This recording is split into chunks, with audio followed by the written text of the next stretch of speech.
दुनिया ने उसे सड़क का कचरा समझा, पर उसे नहीं पता था कि उसके फटे हुए झोले में पूरी दुनिया को खरीदने की ताकत छिपी है। सड़क किनारे फुटपाथ पर बैठा वो लड़का अपनी खामोशी को पन्नों पर उतार रहा था। अचानक उसकी इकलौती पेंसिल टूट गई। बेबसी में उसने झोला टटोला तो हाथ लगी एक पुरानी अजीब सी पेंसिल। आजमाइश के लिए उसने कागज पर एक पत्थर बनाया और वो कागज फाड़कर असली पत्थर बन गया। लड़के के हाथ कांपने लगे। उसने एक सेब ड्रॉ किया और एक रसीला लाल सेब जमीन पर आ गिरा। उसने उसे खाया। बरसों की भूख जैसे एक पल में मिट गई। वो भागता हुआ अपने दोस्त के पास पहुंचा। उसे हकीकत दिखाई, पर दोस्त ने उसे पागल कहकर धुतकार दिया। दोस्त ने मजाक उड़ाते हुए कहा, अगर तू सच कह रहा है तो सोने की ईंट बनाकर दिखा। लड़के ने ड्रॉ किया, पर कुछ नहीं हुआ। दोस्त ने हंसते हुए वो कागज खिड़की से बाहर फेंक दिया। तभी नीचे से मकान मालिक की चीख सुनाई दी।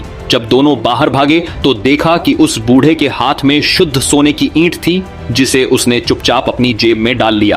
अब दोस्त के होश उड़ चुके थे। उसने और सोना मांगा। लड़के ने पेंसिल उठाई और देखते ही देखते कमरा सोने की चमक से भर गया। दोस्त ने खुद कोशिश की। कागज पर 20 करोड़ लिखा, पर बेजान शब्द कभी नोट नहीं बने। फिर लड़के ने हाथ चलाया और चंद पलों में नोटों का इतना बड़ा ढेर लग गया कि दोनों उसमें दबने लगे। तभी बिल्डिंग का मालिक चिल्लाता हुआ कमरे में घुसा, किराया न देने पर जलील करने के लिए। पर उसकी आवाज तब गले में ही अटक गई जब उसने देखा कि सड़क छाप दिखने वाला वो लड़का अब कीमती लिबास में एक शहंशाह की तरह खड़ा था। लड़के ने नोटों से भरा ब्रीफकेस उसके पैरों में रखा और शांत आवाज में कहा, ये लो, अगले 50 साल का किराया एडवांस। अब दोबारा इस दरवाजे पर शोर मत मचाना।